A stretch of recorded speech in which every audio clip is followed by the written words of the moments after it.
नमस्कार मंडळी, सर्व सगळे पुन्हा एकदा आपल्या YouTube channel Omkar office YouTube channel welcome to my blog. आणि आजचा ब्लॉग आहे तो म्हणजे रँडमली आपण शूट करणार आहोत, ते म्हणजे गणपती बाप्पाचं विसर्जन सोहळा। आज पुढे गणपती बाप्पाचं परफेक्ट जाणं नाही शूट करण्यासाठी, कारण की आज सगळे गणपती बाप्पा विसर्जनासाठी निघणार आहेत आणि गर्दी तर एवढी असणार आहे बेकार। आणि आपला मेन शेड्यूल म्हणजे आपल्याला जायचं ऑफिसला, घरी सुद्धा टी व्हीवरती आता लालबागच्या राजाचं वगैरे आणि पुण्यातून सुद्धा गणपती बाप्पा दिसत आहेत। सो डिफरन्स दाखवला जातं, मुंबई आणि पुणे याचा डिफरन्स दाखवला जातो आहे। थोडं इंटरेस्टिंग वाटतं, तो वेगळा विषय आहे। पण आता आज आपण पहिली सुरुवात करतो ते म्हणजे आपला गणपती बाप्पा, आपले गणराज, त्याचं दर्शन घेऊन नंतर बघू आता पुढे ऑफिससुद्धा निघायला वेळ आहे। तर ऑफिसला निघताना ते किती गणपती बाप्पा भेटतील तेवढे आपण रँडमली शूट करत ऑफिसला जाणार आहोत। आणि आजचा विसर्जनाचा ब्लॉग आपण टाकतो। आणि मुंबईत बघायला गेलं ना तर खूप ठिकाणी असं आहे की म्हणजे मला तरी असं वाटतं अजूनसुद्धा मुंबईत राहतात, म्हणजे मुंबईचे चाकरपणी मुंबईत आले असतील ना त्यांचं म्हणून सुद्धा अजून गावाकडे जात असेल, कारण की गावाकडे जे विसर्जन असतं, गावाकडे बघायला गेलं तर विसर्जन खालूबाजा, बँजो आणि सगळे गणपतीचे एकत्र येतात, ते क्लायमेट जो असतो ना तो काय वेगळाच असतो। आणि मुंबईमध्ये बघायला गेलं तर यार काय म्हणजे निशब्द आहे त्यासाठी खरं तर। DJ परत ते आता परवाच एक आमचंच विभागाने बघितलं तर असं ब्रास बँड लावलेला, लग्नातला ब्रास बँड असतो तसा ब्रास बँड लावलेला, फुल भैया गाणी वाजत होती त्याच्यावरती। म्हणजे गणपती आहे की काय मला समजलंच नाही, गणपतीचं विसर्जन आहे की काय होतं ते। आणि आजकाल बघायला गेलं तर गणपतीच्या विसर्जनामध्ये पबची गाणी वाजतायत, ते काय वाजतंय मराठमोळं किंवा पारंपरिक असं विसर्जन सोहळा सध्या कुठे बघायला भेटत नाही। पुण्यामध्ये खूप सारा बघायला भेटतो, मुंबईत पण असेल, जिथे असेल तिथे असेल, पण मंडळांच्या नावावरती लिहिलं जातं सांस्कृतिक मंडळ किंवा क्रीडा सांस्कृतिक वगैरे असं लिहिलं जातं, पण ते सांस्कृतिक होतं की नाही पारंपरिक होतं की नाही देवाला माहिती, बाप्पाला माहिती। सो आजचा कंटेंट आहे आपण जातो गणपती आपण रँडमली शूट करायला, जेवढं भेटेल तेवढं शूट करणार आणि पुढच्या प्रवासाला आपण निघून जाणार आहे।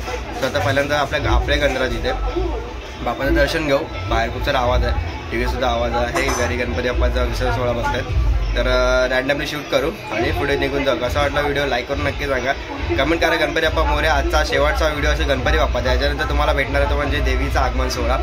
आणि खूप सारे कंटेंट आपल्याकडे आलेले आहे यावर्षी, तर देवीचा आगमन सोहळा बघायला भेटेल। सो स्टे ट्यून्ड राहा लास्टपर्यंत आणि व्हिडिओ लाईक करा, कमेंट करा, कसं वाटतं व्हिडिओ नवीन चॅनलला सबस्क्राईब करा। Thank you so much.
या ठिकाणी गणराज विसर्जनाच्या मार्गस्थ होत आहे। आलेल्या सर्व गणेश भक्तांचं हार्दिक स्वागत।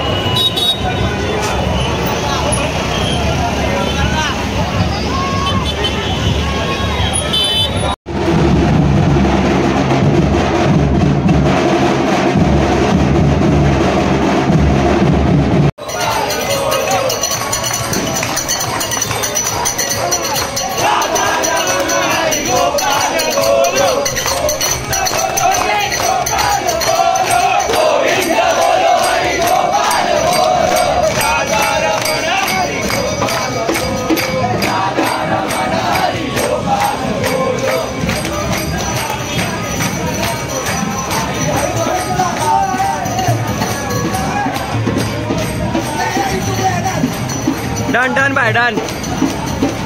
आवडला आपल्याला बाई, आवडला आपल्याला नक्कीच.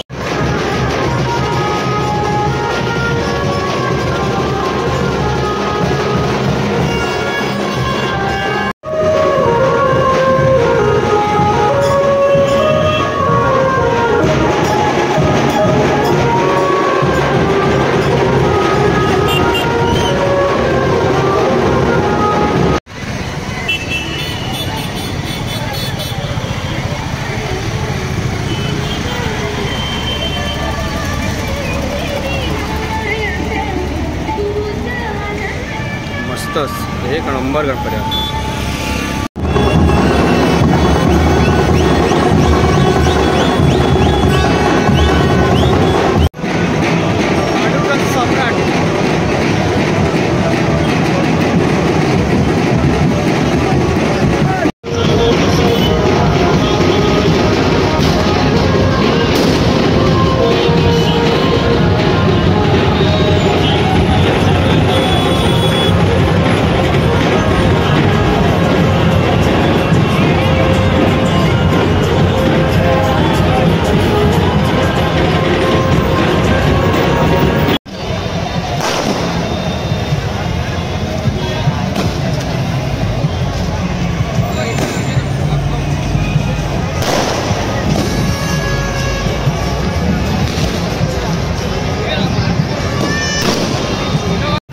सकाळचे 8:30 वाजलेत, 8:45 झाले तरी अजून सुद्धा गणपती बाप्पांचं विसर्जन झालेलं नाही आहे. खूप सारे गणपती बाप्पा इकडे लाईनीमध्ये मी तुम्हाला दाखवतो. ब्लॉग तर आपला अजून एंड काय झालेला नाही आहे, सो स्टे ट्यून राहा.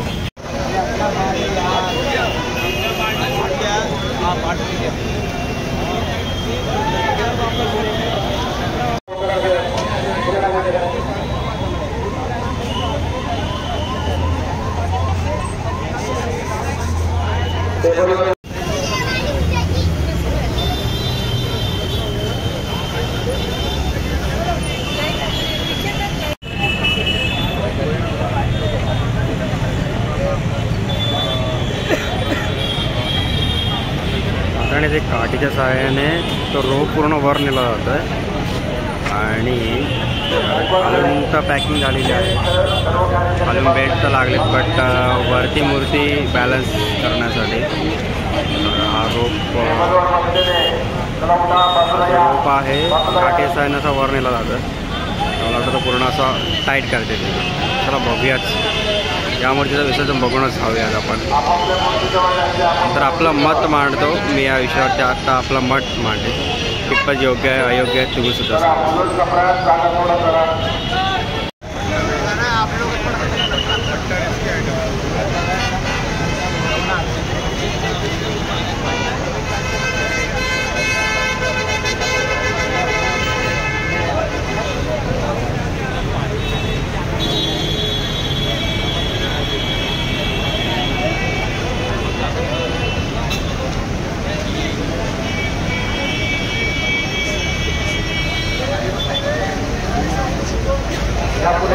पाहिलेली मूर्ती तर उचलली, पण बघा ना बॅलन्स पूर्ण त्या पायावरती गेलेला आहे. थोडं तरी बॅलन्स गेला ना यार, खूप रिस्की आहे.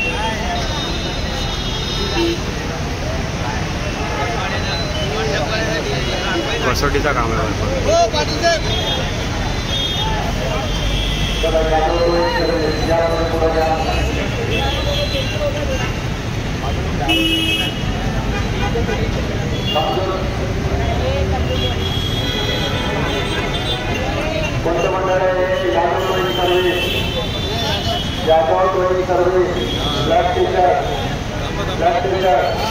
लहान मुलांना पोलिसांनी सराव करायला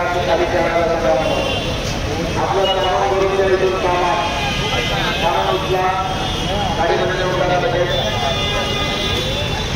मूर्ती सांभाळायची गाडी करते दोन गाड्या मूर्ती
हे बाय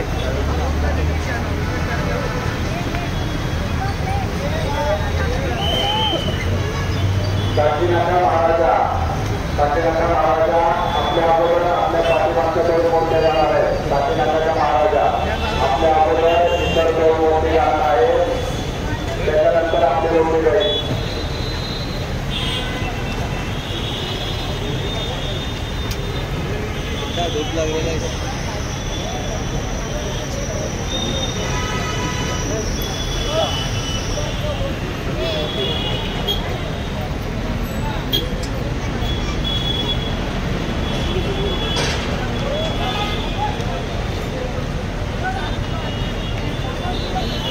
तर मंडळी मूर्ती अजून काही पाण्यामध्ये जात नाही आहे. खाली आता तिला त्या मूर्तीला खाली आपल्या जे ट्रॉली असते त्याच्यावरती ठेवलेली आहे. त्याचप्रमाणे बाकीच्या मूर्त्यासुद्धा इथे आलेल्या आहेत. बघू शकता. साकीनाक्याचा विघ्नार्थ त्याच्या गेल्या ते आपल्या चॅनलवरती 6 लाख 7 लाख व्ह्यूज होते शॉर्ट्समध्ये. शेवटी तो बाप्पा भेटलेला आहे. यावर्षी आगमनला जाताना बाप्पा भेटलेला आहे. चला बाप्पा आहे पाठीमागे. इकडे आहे कांजूरचा विघ्नार्थ. बाकीचे बाप्पाचा कवर करून घेऊ. कशा प्रकारे याचं विसर्जन केलं जातं बघूया. चला तर मंडळी इकडे आहे कांजूरचा विघ्नार्थ बाप्पा विसर्जनासाठी चालला आहे.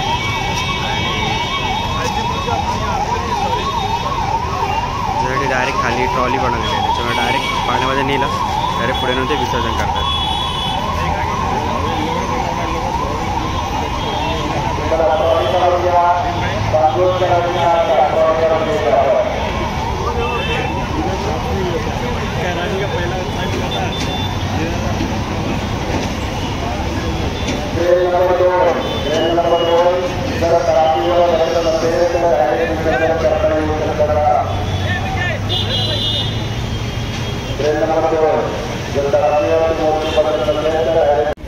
मंडळी थोडं त्या साईडला ऊन येत असल्यामुळे ना आपल्याला शूट थोडा दिसेल की नाही डाऊटफुल आहे. कारण की तिकडे तर जायला अलाउड नाही आहे. पोलीस पळवतात. पण पोलिसांचं ऐकलं पाहिजे खरं तर. चला इथनं शूट किती भेटते बघूया. हो शॉट दीक्षा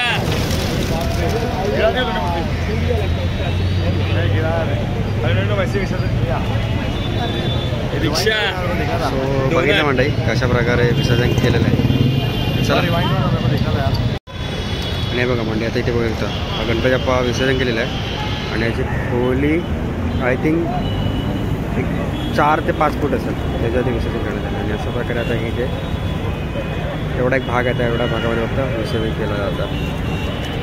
चला आता आपण तर निघूया घराकडे जायला.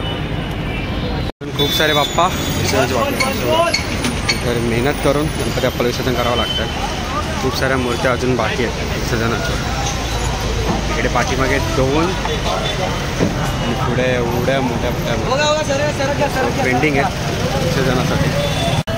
तर म्हणजे चला तर ट्रॅफिकमधून पहिल्यांदा तिथून निघतो. मग घरी जाऊन बोलूया काय आहे विशेष. भरपूर ट्रॅफिक आहे पवईला तिथून राहा. तर म्हणजे फायनली आता आलेलो आहे घरी. आणि जसं की तिथे आपण ब्लॉग एंड केला नाही आहे कारण की खूप आवाज होता गाड्यांचा त्याच्यामुळे. आणि आता आलो घरी आणि बोललं आता ब्लॉग एंड करायची वेळ आलेली आहे. तर आत्तापर्यंत खूप सारे आपण ब्लॉग बघितले असे विसर्जनाचे. त्याच्यामध्ये असं दाखवलं जातं की फक्त गणपती बाप्पा जाताना दाखवतात. पण ते कशा प्रकारे विसर्जन केले जातात ह्या गोष्टी कधी दाखवण्यात येत नाही. आपण ट्राय केला. पण याच्या आधीसुद्धा मुंबईच्या युवराजसुद्धा आपण टाकलेला. तर आज मी ऑफिसवर येताना मला माहीत होतं की तिथे गणपती बाप्पा असणार. आणि अजून माझ्यामध्ये 4 गणपती बाप्पा होते तिथे मोठे. एका गणपतीसाठी कमीत कमी अर्धा तास वेळ जातो आहे. म्हणजे मी काही गणपती असे मी इथे फुटेज घ्यायची विसरलो ॲक्च्युली. पटकन तिथून मी निघून झालो. मूर्ती जी आहे जी पाटाला अटॅच केलेली असते ती पूर्ण पाराईने ठोकून पूर्ण वेगळी करतात. त्यानंतर मग ती त्यांचा जो प्लॅटफॉर्म असेल त्या प्लॅटफॉर्मला ती अटॅच करून ज्या वरच्या येणाऱ्या क्रेनच्या रशीने अटॅच करून बेल्टने नंतर ती उचलली जाते. बॅलन्स केली बघितली जाते. तुम्ही त्या ब्लॉगमध्ये पहिले ती मूर्ती कशी बॅलन्सवर होती. एका साईडला जात होती मूर्ती. तिचा पाय जो आहे तो त्या रॉडवरती आला होता. सॉरी त्या पट्टीवरती आला होता. त्यानंतर ती खाली पाण्यामध्ये पूर्ण बॅलन्समध्ये हळूहळू पाण्यामध्ये नेली जाते. त्याच्यानंतर ती त्या जो विसर्जन करण्याने जर बनवलेलं असं प्लॅटफॉर्म त्याच्यावरती ठेवलं जातं. त्याच्यानंतर मग तिथून मग ती जर पुढे जाण्यास पॉसिबल असेल तर ती नेऊन पुढे विसर्जन करतात.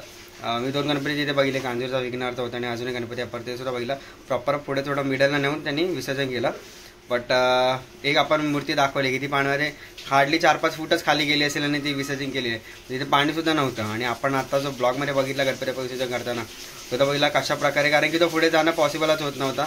तर त्याला पुढे नेलं तर तो इतर कुठल्या साईडला पडू शकत होता आणि तो तिथे जागेवरतीच विसर्जन करण्यात आलेला आहे. ढकलून देण्यात आली मूर्ती म्हणजे ती. सो पूर्णपणे उलटा पाण्यात पडला गणपती बाप्पा. असे काहीसे सीन असतात ते. आता तर गिरगाव चौपाटीचे एवढे ब्लॉग्स पडतात यूट्यूब चॅनलवरती, तर तिथे ह्या गोष्टी दाखवल्या जात नाही आहेत की कशा प्रकारे विसर्जन केलं जात आहे. तिथे फक्त मी आतापर्यंत ऐकून बघूसुद्धा आहे, म्हणजे ऐकून आहे की जस्ट मूर्ती जेवढी पाण्यात जाईल तेवढी नेली जाते आणि त्याच्यावर जे पाणी उडवलं जातं, पाणी उडवलं याचा अर्थ असा होतो की मूर्ती विसर्जित झाली, त्यानंतर ती सरळ ढकलून दिली जाते. आता याच्यानंतर सुद्धा 1-2 दिवसामध्ये आता ब्लॉग येतील यूट्यूब चॅनलवरती, खूप सोशल मीडियावरती येईल की जे गणपती बाप्पाचे तुटलेले अवशेष असतील ते कसे पाण्याबाहेर आलेले आहेत काय सर्व बघायला भेटेल. तर हे कुठेतरी असं दुःखात असं वाटतं की नाही ह्या गोष्टी झाल्या पाहिजेत. आणि एवढ्या मोठ्या मूर्त्या, त्याच्यासाठी पोलीस प्रशासक ते सुद्धा किती गर्दी कंट्रोल करत होते. माझ्यासमोर मी सुद्धा बघितलं, खूप कंट्रोल करण्याचा त्यांचा खूप प्रयत्न होता त्या गर्दीला. मी का रात्री एक ब्लॉग बघत होतो मी, गिरगाव चौपाटीचाच होता. तर तिथे मध्ये एकाने खाली कमेंट केलेली की एवढ्या मोठ्या मूर्त्या यार नका करू, हे खूप चुकीचं आहे. त्याच्यामध्ये एकाने खाली कमेंट केलेली तू आम्हाला शहाणपणा शिकवू नको. याचा अर्थ असा आहे की म्हणजे आपण गणेशोत्सव करतो हा कुठेतरी एक कॉम्पिटिशन चालतं. तर त्याने 20 फूट आणली तर मी 22 फूट आणेन, त्याने DJ लावला तर मी ह्या बीट्स लावेन, तो बीट्स लावेन, त्याने हे डेकोरेशन केलं तर मी डेकोरेशन, म्हणजे पैशांचा खेळ. बट कुठेतरी भक्ती आणि ह्या गोष्टी नाही दिसून येत. सो आज जे बघताना कसं तरी खूप वाईट वाटत होतं. जी मूर्ती आपण बघितली विसर्जन त्याचा काय एवढं नाही वाटलं ती, कारण की ती नॉर्मली पाण्यामध्ये गेली पण ती दिसेन अशी झाली. पण अजून ज्या पुढे मूर्त्या पडल्या होत्या ना, ज्या दिसत होत्या त्यांचे हात वगैरे असे वर आलेले, पूर्ण ते पाठ तुटलेले दिसत होतं, ते खूप असं विचित्र वाटत होतं बघायला. म्हणून बोलो ब्लॉग असा घरी जाऊन आपण एंड करूया.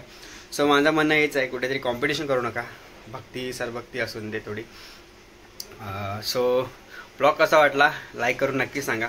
नवीन असेल चॅनलला कमेंट करा, जे काय बोललं त्याचं काय बिंदास कमेंट करा. आपण मनापासून बोलत असतो, जे वाटतं ते मनातलं बोलत असतं त्याच्यामुळे. नवीन असेल चॅनलला सबस्क्राईब करा. आता गणपती बाप्पाचा हा लास्ट ब्लॉग होता आणि ह्याच्यानंतर बघायला भेटणार आहे तो म्हणजे देवीचे आगमन सोहळे आपल्या चॅनलवरती. सो नवीन असेल चॅनलला सबस्क्राईब करा. भांडूपचेच त्याचप्रमाणे बाहेरचे कुठले पॉसिबल झाले ते सुद्धा आपण कव्हर करण्याचा आपला नक्कीच प्रयत्न असेल, नवीन काहीतरी कंटेंट दाखवण्याचा आपला प्रयत्न असेल. सो भेटू पुढच्या व्हिडिओमध्ये, तोपर्यंत थँक्यू सो मच.